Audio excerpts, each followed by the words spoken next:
कहानी नीरू की है।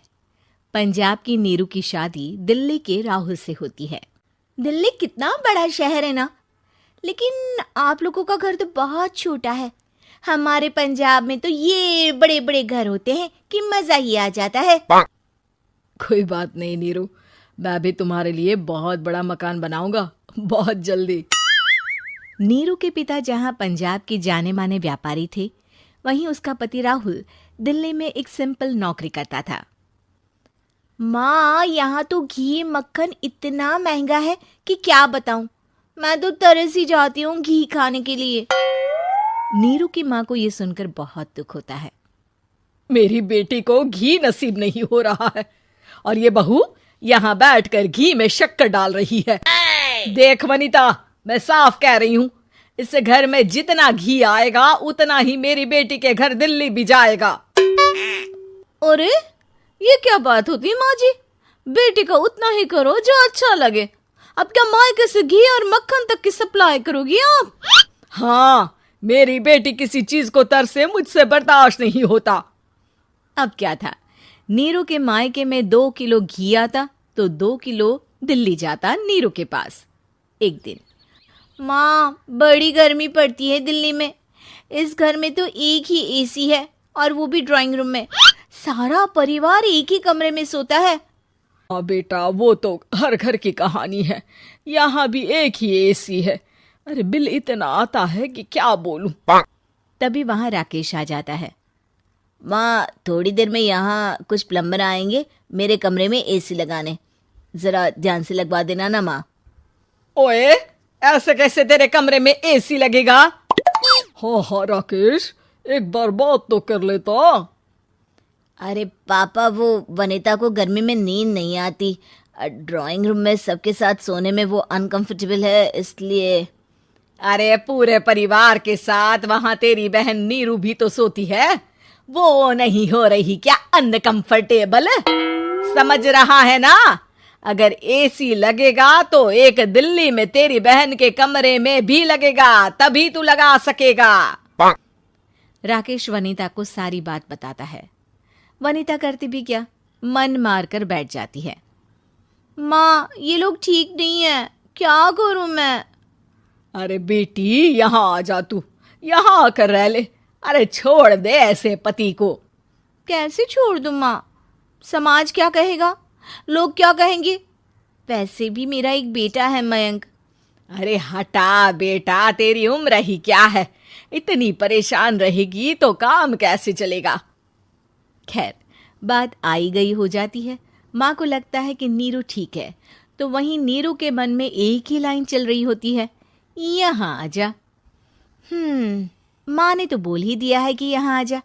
बस मयंक थोड़ा सा बड़ा हो जाए, इन गरीबों को छोड़कर मैं वापस माँ के पास ही चली जाऊंगी।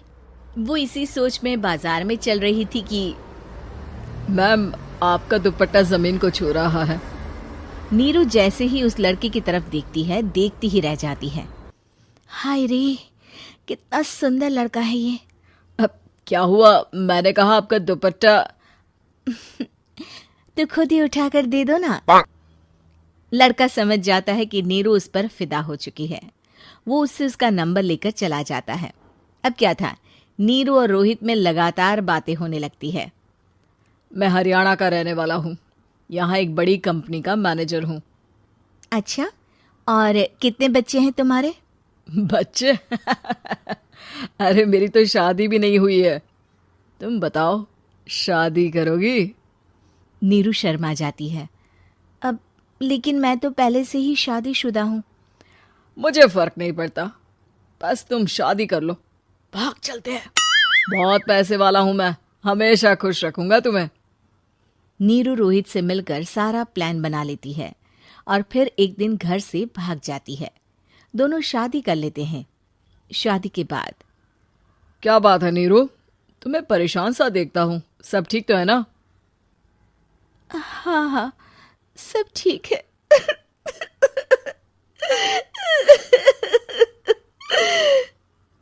ये कहते कहते ही वो रोने लगती है।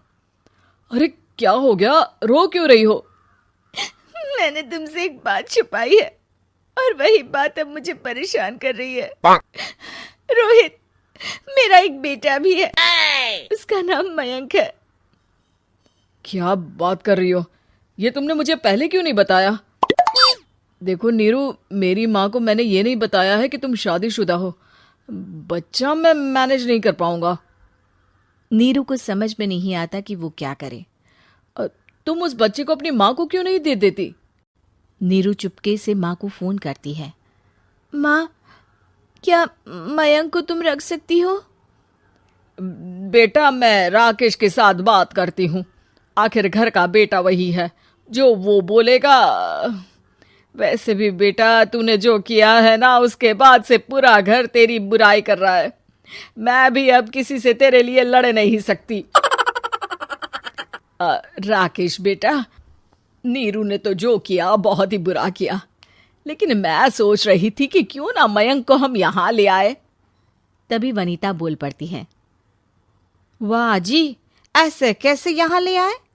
यहाँ क्या भंडारा भरा है? और जिस बच्चे की माँ ने नहीं सोचा, उसके लिए हम क्यों सोचे? नीरू को एक बार तो अपने बच्चे के बारे में सोचना चाहिए था ना। अरे लेकिन तेरे पास भी तो लड़का नहीं है ना वनीता। माँ, वनीता ठीक बोल रही है। कल को वो बड़ा होकर इसी घर का हिस्सा मांगेगा तो हम क्या करेंगे? माँ कहती भी तो क्या, वो चुप रह जाती है। वहीं नीरू का पहला पति कहता है। माँ, अगर आज भी वो वापस आ जाए तो मैं उसे माफ कर दूंगा। बेटा, गरीबी चीज ही ऐसी है, क्या करेगा?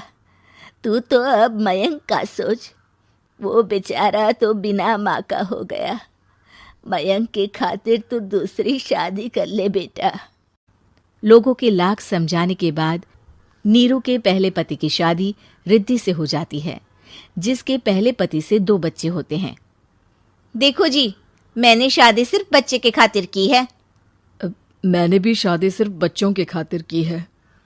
वहीं नीरू के दूसरे पति के मन में ये बात घर कर जाती है कि नीरू एक मासूम बच्चे को उसके खातिर छोड़ कर आई है।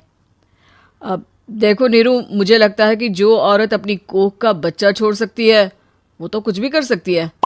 कल को तुम्हें मुझसे अच्छा कोई मिल गया तो तुम तो मुझे भी बाय बाय कर दोगी ना। नीरू को अब उसका दूसरा पति ताने देना शुरू कर देता है। तंग आकर नीरू उसके यहाँ से भागकर अपने पहले पति के पास चली जाती है। लेकिन ससुराल में क्या लेने आई है नीरू, मयंक को? नहीं नहीं सासू माँ, मुझसे गलती हो गई, मुझे माफ कर दीजिए। नीरू, अब वक्त खत्म हो गया है, मेरी शादी हो चुकी है। तो छोड़ दो ना उसे, हमारा बच्चा है। मैं आपको अपनी माँ नहीं मानता, मेरी नहीं मान तो बात अच्छी है। नीरू मयंक की बात सुनकर समझ जाती है कि उसके पास अब ना आसमान रहा ना ही जमीन।